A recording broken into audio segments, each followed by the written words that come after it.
1dB를 높여보겠다고 SMB를 이런 정말 여러 군데 요소별로 정말 최선의 노력을 해서 이렇게 만들었다. 이거를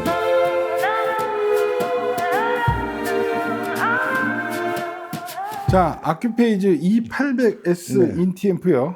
네. 그 2부 바로 시작하겠습니다. 네, 그러시죠. 자, 그러면 이제 아큐페이지의 어떤 설계의 어떤 특징적인 부분이 또 네. 있어요. 그걸 좀 알아보죠. 이 네. E800S는 네, A 클래스 증폭이에요. 네, 그렇죠. 네, 그래서 네. 아까 이 스펙에서 나왔지만 네, 8옴에 50W, 네, 4옴에 100W, 네. 2옴에 200W, 200W, 그다음에 1옴에 300W. 300W. 그래서 2옴까지는 리니어하게 가고 네, 예. 1옴대에 스피커를 붙여도 네. 우리는 버텨. 네. 이제 그렇게 이해하는 굉장히 강력한 전원부를 갖고 네, 있다. 그렇죠. 네, 그죠? A 클래스 50W인데 등치를 보면 왜 네. 이렇게 커졌는지. 네. 그죠?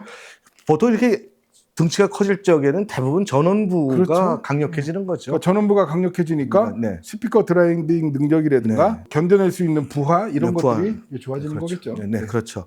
근데 이제 이럴 적에 이제 아큐페이지라는 이름이 계속해서 나오고 있습니다만 이 사람들이 가장 신경을 쓰는 역점을 두는 부분이 바로 볼륨이라고 볼 수가 있어요. 네. 그러니까 뭐 무슨 말씀인가 하면 우리가 흔히 아큐페이지 그러면 AABA라고 하는 볼륨 그렇죠. 컨트롤 얘기하는데 여기서 잠시 설명을 해드리면 네. 볼륨이라는 게 뭐냐면 전기 입력 신호가 지나가면은 거기다가 저항을 달거든요. 저항의 양에 따라서 음량의 이제 크기가 변하게 되는데 이 밸런스드 AABA 컨트롤이라고 하는 것은 뭐냐면 문제가 뭐냐면 이 볼륨이라는 것 자체가 이퀄라이저 역할을 한단 말씀이에요. 그렇죠.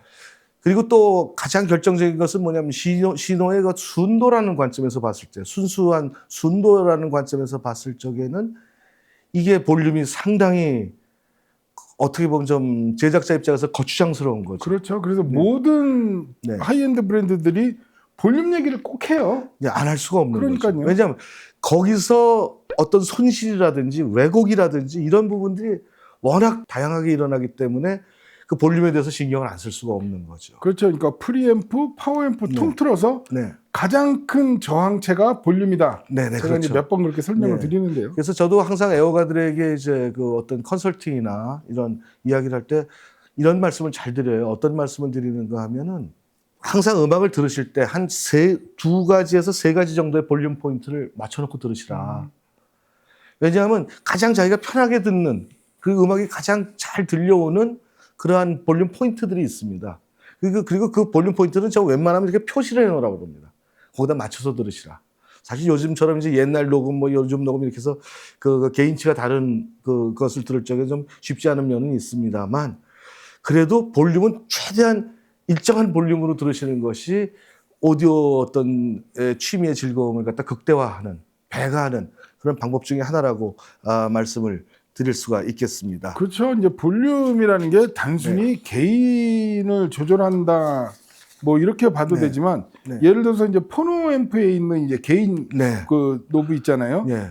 그게 소리가 커지고 작아지는 것보다는 네. 설정하는 거에 따라서 해상도가 달라지니까. 어우, 그거 그쵸? 어마어마하죠. 포노 쪽으로 가면 뭐 그건 뭐 진짜 상상 초월로 그 변화의 양상이 커지죠. 그래서 이렇게 하이엔드급이면은 어떻게 보면은 모든 그 소리 크기 개인에서 네. 균일한 상태를 내기 위해서 아큐페이지는 이제 AAVA라는 네. 자체 이제 볼륨 컨트롤 시스템을 갖고 있는 네. 거고. 네. 근데 중저가 시스템으로 가보면 네. 말씀하신 것처럼 분명히 해상도가 갑자기 올라가는 볼륨 레벨이 있어요. 맞습니다. 그죠? 그래서 그 레벨에 딱 맞추고 네. 나머지 거를 조절을 해갖고 네. 음악을 들을 때 능력치가 올라가는 네. 그런 부분도 있는데 네. 얘네들이 이제 이렇게 보면 볼륨 센서 메커니즘에서 이제 네네. 이렇게 그림도 이렇게 그려서 네네네. 보여주는 그렇습니다. 거 보면 네. 뭐 예를 들어서 8mm 두께의 그 엑스트라 식 샤프트를 네. 썼고 네. 그다음에 커스텀 메이드 그리스를 발랐고 네. 그죠? 네. 그다음에 이것도 많이 나오는 용어죠. 볼륨 단을 플로팅을 시켰답니다. 예. 왜냐하면 진동이니까. 진동이니까, 그죠? 그리고 DC 모터를 이용해서 이제 리모컨으로 그러면서 그다음에 CNC 머신 알루미늄 블록을 CNC로 깎아갖고 네. 굉장히 왜냐하면 이제 하이엔드들은 감촉이 또 중요해요. 그죠? 이 돌렸을 때 이 느낌도 네. 굉장히 중요하잖아요. 아주 중요하죠. 아주 적당한 이렇게 이 돌릴 때 왠지 뿌듯해지는 그런 뭔지 볼륨감이 기분이 있다. 좋아지는. 그쵸. 네. 네. 그렇죠. 그러니까 한마디로 말씀드리면 이제 보통 우리가 흔히 사용하는 이제 가변전압, 그러니까 저항 수치를 바꿔서 이제 음량을 조절하는 방식을 이 사람들은 좀 거부하고 이제 그 전자 회로를 사용을 해서 시도 손실 없이 이제 볼륨을 조절하는 방식이다. 그러니까 어느 상태에서나 최적치를 찾아낸다는 거죠. 그러니까 이게 전자제품 중에 하나죠. 네. 오디오가. 네네. 근데 오디오만큼 가변의 폭이 넓고 많은 전자제품이 없다. 네. 이렇게 해도 됩니다. 네네. 지금 저기 우리 에어컨이 돌고 있어요. 네. 그러면 미풍, 약풍, 강풍. 그죠? 네. 3단계만 조절하면 되잖아요. 네, 그렇죠. 근데 오디오는 어마어마한 단계를 이렇게 그렇죠. 조절을 해야 되니까 네. 볼륨단이 굉장히 중요한 거죠. 그래서 우선 뭐 조금 전에 가변 저항이 없다라는 말씀을 드렸는데 이렇게 되면 기존 볼륨 노브처럼 신호를 갖다가 감쇄시키지 않거든요. 그래서 16개의 변환 회로를 가지고서 이제 볼륨을 자유롭게 맞추면서 최적 상태를 찾아낸다는 거죠. 이렇게 했을 때 가장 중요한 게 뭐냐? 볼륨에 의한 왜곡을 최소화할 수 있다는 그렇죠. 장점이 있고요. 어떤 정구령의 네. 손실이나 그런 거는 네. 그냥 가변 저항을 달아놓으면은 네. 이제 거기서 엄청난 손실이 발생하니까 네네. 이런 이제 하이엔드급들은 네. 어떻게든 그 현재 개인에서 네. 그냥 최단 신호 경로를 갖게 네. 네. 저항을 딱 하나만 통과하게 네, 그렇습니다. 그렇게 이제 설계를 하죠. 그다음에 이제 또 중요한 게 뭐냐면 이제 SMB가 나오죠. 그렇죠. 예. SMB를 갖다 낮춰도 보통 낮췄을 적에 그 SMB가 많이 떨어지거든요. 이게 보통 우리 많은 오디오 애호가들은 이제 소리를 크게 듣는 경우를 생각을 하지만 사실 한밤중이나 이럴 때 소리를 작게 해서 아주 무드 음악처럼 그러면서도 우리가 음악을 생생하게 듣기를 원하는 경우가 꽤 많이 있어요. 그럴 적에 이제 SMB에서도 아주 큰 장점을 가지고 있다는 것. SMB 말씀하셨으니까 네. 거의 모든 이제 스펙적인 게 네. E800이나 800S나 네. 비슷한데 네. SMB가 다릅니다. 네, 좀 달라요. 네, 그래서 E800이 104dB고 네, 그렇죠. 800S가 105dB. 105dB. 근데 숫자는 하나 늘어났는데 하나지만 12%가 증가했다. 12% SMB가. 죠. 그죠? 그러니까 그 데시벨이라고 하는 단위에서 그 숫자 변하는 건 잘 보셔야 된단 그럼요. 말이에요. 네. 예를 들어 출력이라고 그러면은 2데시벨 차이는 더블이거든요. 사실 그렇죠. 지수함수니까. 그러니까요. 그렇게 되는 예, 것이고. 그래서 SMB가 800에 비해서 예. 12% 좋아졌다. 예. 그렇게 예. 보는 거죠. 네, 그렇게 보시면 되고 그다음에 이제 정밀한 볼륨 조정이 가능해지는데 이럴 경우에 또 하나 이제 얻는 아주 중대한 이점 중에 하나가 좌우의 채널 밸런스예요. 사실 많은 오디오 애호가들은 볼륨을 이렇게 올리면은 좌우가 똑같이 나온다고 생각을 하지만 사실 그건 하나의 이상에 가까운 이야기고 그 이상에 최대한 근접한다는 거는 사실 쉬운 일이 아니거든요. 그래서 이 AAVA 쪽에서 이제 마큐페이즈에서 하는 이야기는 뭐냐면 좌우 채널 밸런스에 대해서도 아주 상당히 힘을 줘서 얘기를 하는 부분이 있습니다. 왜냐하면 이 지금 앰프 자체가 풀 밸런스 설계예요. 네, 풀 밸런스. 그러니까 볼륨이 그러면 4개가 똑같아야 되는 거니까. 그죠? 그렇죠. 레프트 플러스 마이너스, 라이트 플러스 마이너스. 그러니까 볼륨단이 어려웠고 우리는 이렇게 힘들게 네. 굉장히 좋은 볼륨단을 만들었어. 이렇게 해서 강조를 하는 네. 거겠죠. 그렇죠. 자, 그러면 또 이제 음악 한 곡 더 들어볼까요? 자, 이번에는 뭐랄까 또 베토벤을 또 하나 제가 준비해 왔는데요. 네. 이게 뭐냐면 그 에그몬트 서곡, 네. 에그몬트 서곡을 준비해 왔는데 오늘 연주는 베르나르드 하이팅크가 지휘하는 로얄 콘서트 오브 오케스트라. 예, 1980년대 후반 연주인데요. 일단 이 음악을 먼저 한번 들어보시고 우리 좀 더 얘기를 나눠보도록 하겠습니다. 이거 제 취향을 고려해서 한 선곡이라는 그 생각이 듭니다. 맞죠? 조금은 생각했습니다. 그렇죠. 제가 제일 좋아하는- 워낙 RCO의 로얄 콘서트 오브를 좋아하시기 때문에 그러니까요. 생각을 했죠. 네.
와, 이 곡도 진짜 기가 막히게. 콘서트. 제가 좋아하는 로얄 콘체르토 해버, 네. 거기에 어떤 그 약간 몽환적인 느낌, 굉장히 따뜻한 어떤 그런 네. 자연스러운 음의 부풀림. 네. 와, 정말 이 아큐페이지를 위한 음악? 아큐페이지니까 그런 느낌을 극대화할 수 있겠다는 생각이 들 정도로 진짜 기가 막힌 연주. 사실 에그먼트 서곡이 연주하는 연주자나 이 레코딩에 따라서 가냘프고 빈약하게 들리는 녹음들도 되게 많거든요. 꽤 있죠. 좀 성긴다고 그래야죠. 예. 중간중간이 이렇게 구멍이 뽕뽕뽕 뚫린 듯한 그런 네. 느낌의 녹음도 많은데 네. 이거는 정말 빈틈없이 가득 채워진, 네. 그죠? 그리고 그런 공간도 어떤- 아주 크죠. 그러니까요. 그러면서 어마어마한 스케일, 막 광대역 이런 느낌은 아니에요. 네. 근데 그냥 너무 자연스럽게 음악이 나오는데 그 내부를 들여다보니 어마어마한 공간감에 어마어마한 음들, 그리고 거기서 느껴지는 어떤 진짜 극한의 음악적인 그런 어떤 쾌감, 네. 이런 부분을 느낄 수 있지 않았나 저는 예. 그렇게 들었습니다. 네. 지금 여기 에그먼트 하이팅크의 그 해석을 보게 되면 암스테르담 콘서트에 보였던 어떤 아주 재미있는 특성이 드러나는데 독일 오케스트라가 아니잖아요. 독일 오케스트라는 이걸 아주 정말 영웅적으로 연주합니다. 콱콱콱콱 긁고 가는데 여기를 보면 전체적으로 우아하면서 전하면서도 그래서 강력한 폭발력을 끌어내거든요. 이게 바로 이제 그 암스테르담이 자랑하는 유럽의 가장 귀족적인 사운드죠. 그래서 제가 보시면 될것 개인적으로 들어본 에그먼트 서곡에서 같습니다. 네. 오늘 들은 이 연주가 네. 저는 최고였던 것 같습니다. 이거 너무 최고라고까지 말씀하시면 아니요, 진짜로요. 네. 자, 그래서 이제 우리가 아큐페이즈 이제 네. 기술적인 부분을 이제 둘러보고 있는데요. 네네. 그리고 이제 ANCC 네네.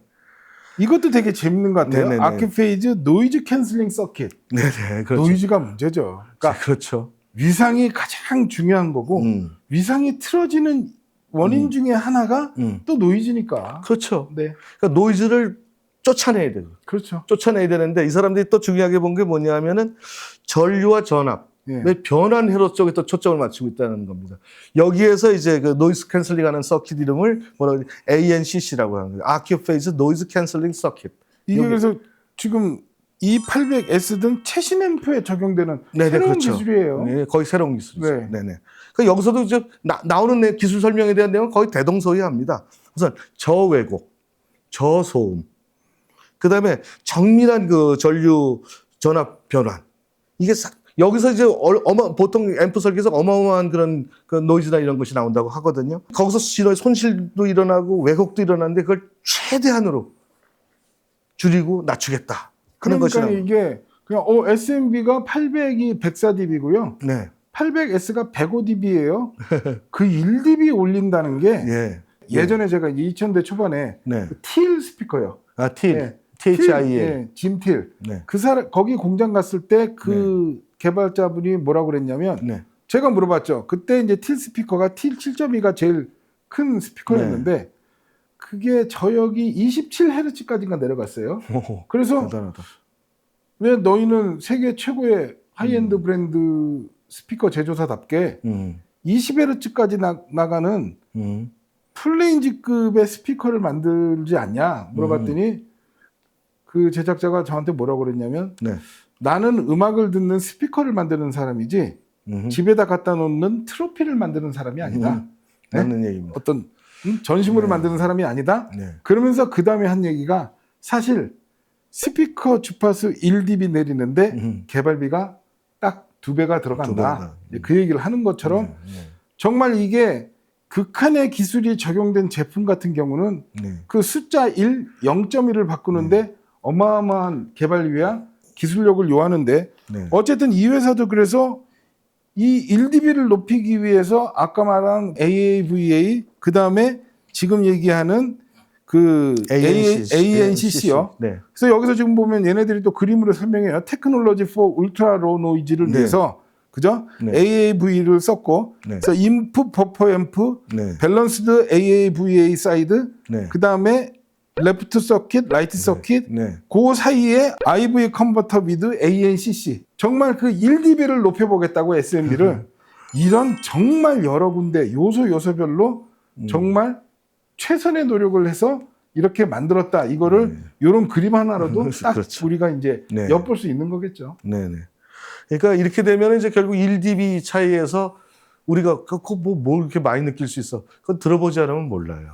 근데 그러니까 또 그렇게 하나, 해서 네. 그 임피던스를 극한으로 낮춰서 네. 댐핑 팩터가 올라가고 그러면서 스피커 구동력 인템프지만 사실 이 스피커가 구동이 그렇게 어려운 스피커는 아니지만 네. 어쨌든 중형급의 이런 톨보이 네. 스피커인데 네. 아휴 이 정도 일로 와봐 딱 그 느낌이요. 사실 제가 한 말씀 드리면 이제 쭉 음악도 저도 이제 리스닝도 해보고 여러 가지 들으면서 느꼈던 게 뭐냐면은 많은 분들이 이제 오디오를 하실 적에 제일 먼저 스피커 고르세요 이렇게 얘기하시는데 사실 음악을 아주 진짜 영양가 있게 들으시는 방법 중에 좋은 방법 중에 하나는요 약간 언밸런스 매칭도 있어요. 그게 뭐냐면 이런 아큐페이지 같이 약간 등급이 높은 앰프를 가지고 구동이 좀 쉬운 스피커들 너무 힘든 것들 말고 이렇게 해서 연결되면요 그 음향이라든가 음악에 대한 만족도가 상당히 많이 높아집니다. 그렇죠. 네. 그 리스닝룸보다 약간 더 큰 스피커를 선호들을 하세요. 그렇죠. 그리고 그 큰 스피커를 갖다 놔니까 어떤 예산이 이제 안 맞으니까 배분이 잘 안 되지. 앰프 쪽을 약간 낮춰서 낮추죠.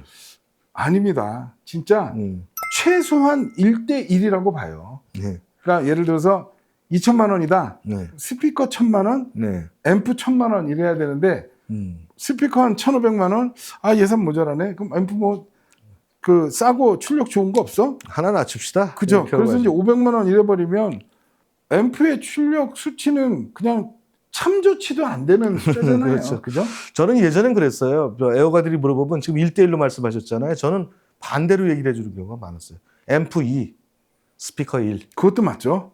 그렇게 되면은요, 나중에 업그레이드 하기도 좋아요. 그럼요. 왜냐하면 그때는 스피커만 바꿔주면 되잖아요. 그렇죠.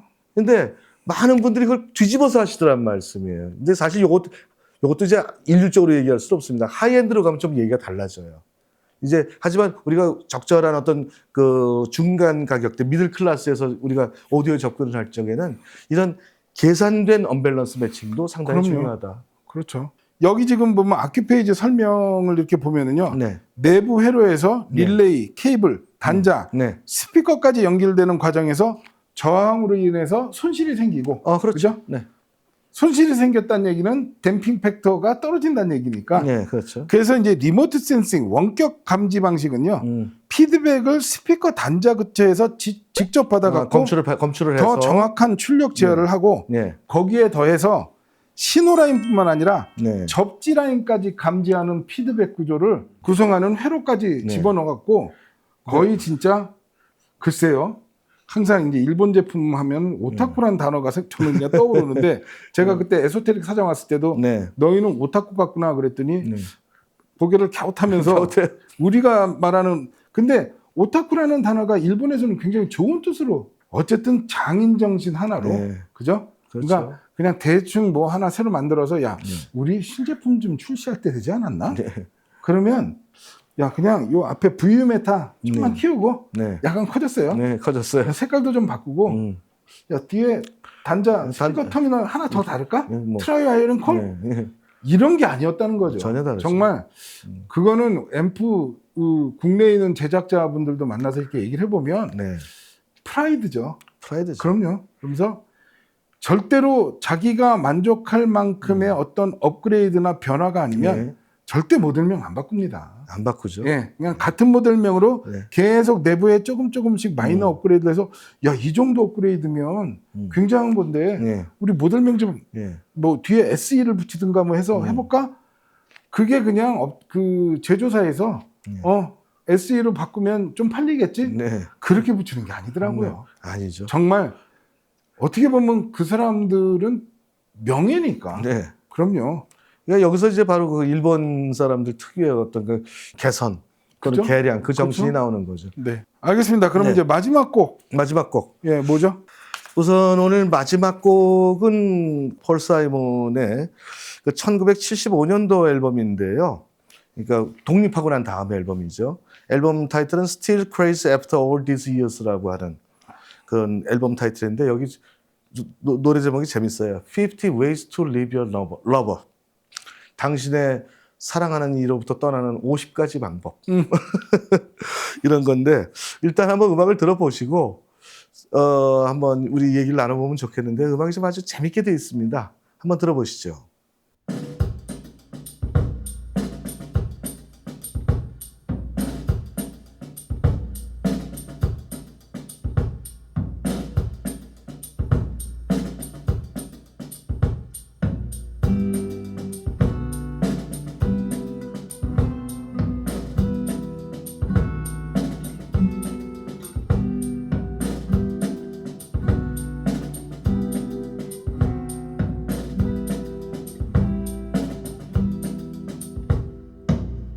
Problem is all inside your head, she said to me.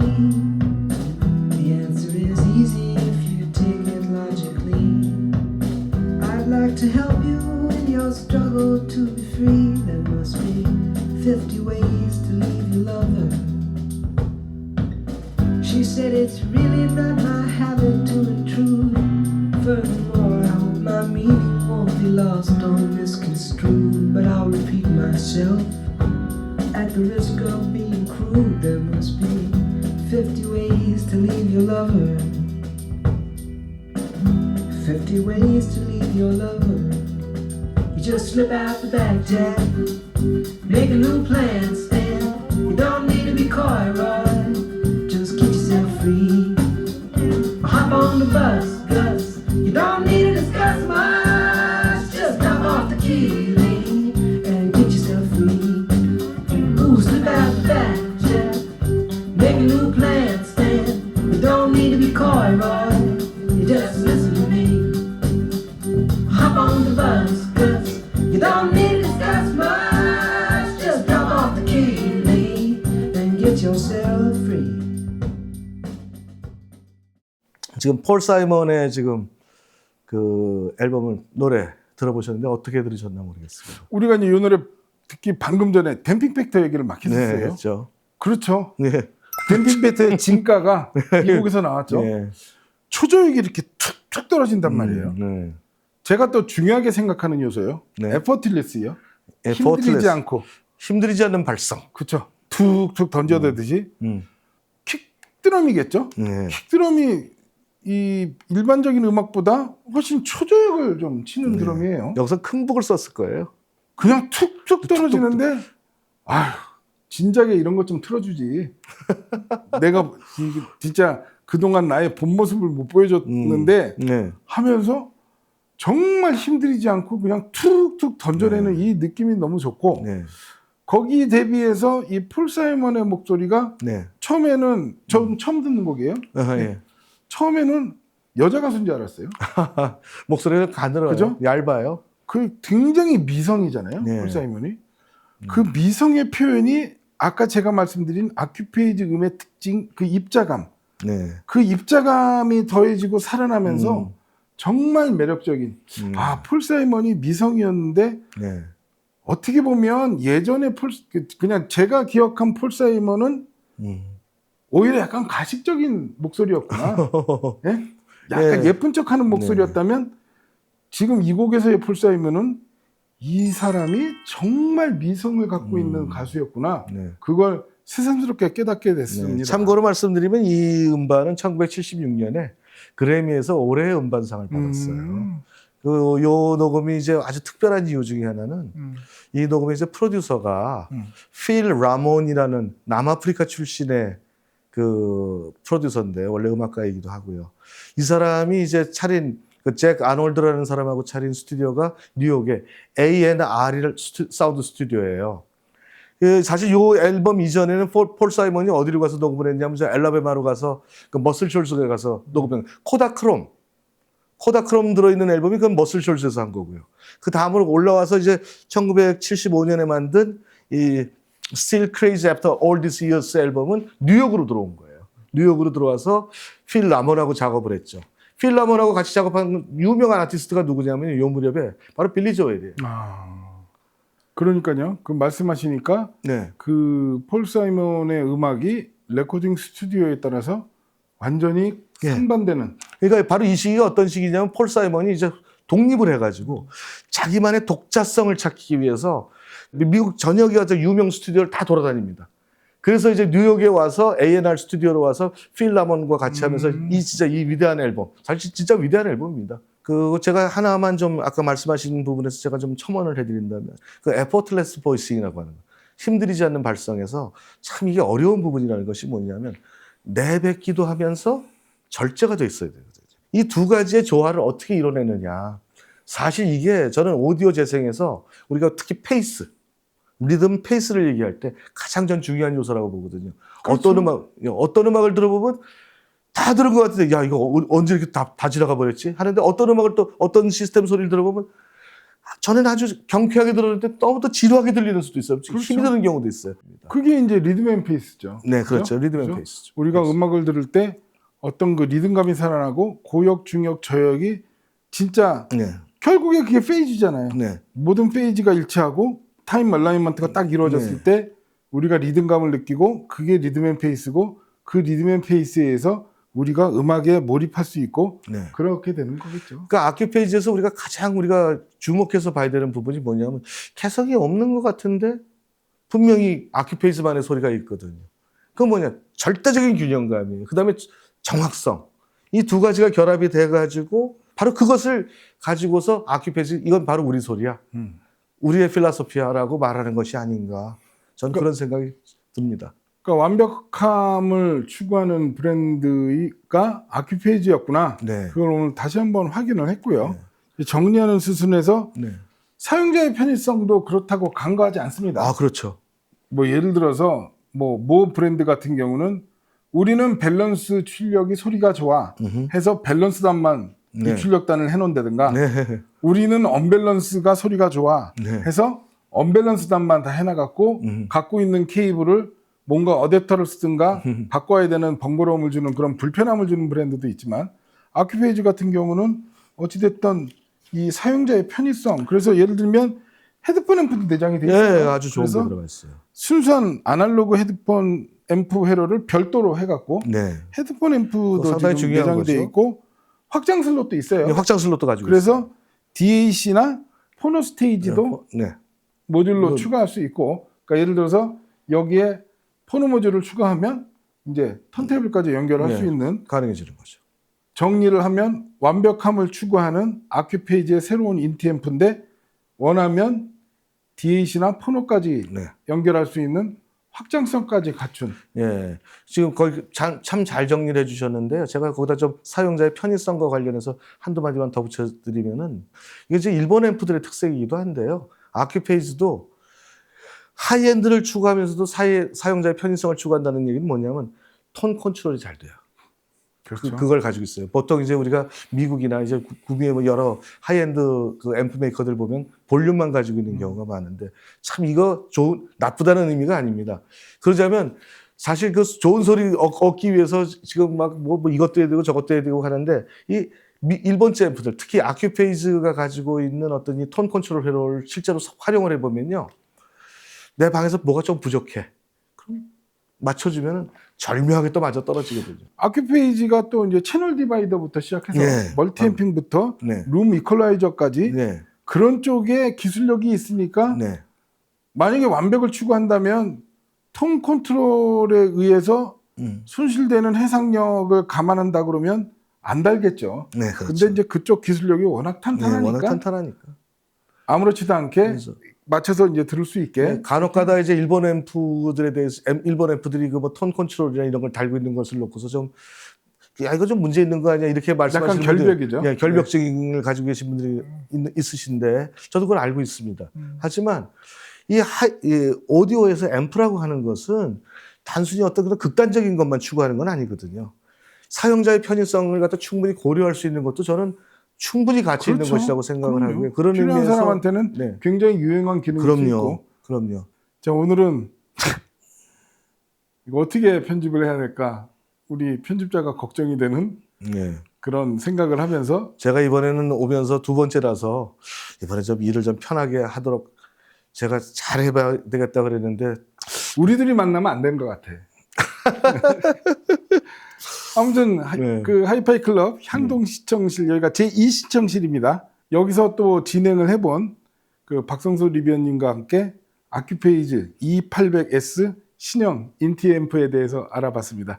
아유, 박성수님 수고하셨습니다. 아유, 감사합니다. 이렇게 네. 불러주셔서. 지금까지 시청해 주셔서 감사하고요. 하이파이 클럽 구독, 좋아요, 알림 설정 부탁드리겠습니다. 그러면 저희한테 큰 도움이 될 것 같습니다. 감사합니다. 감사합니다.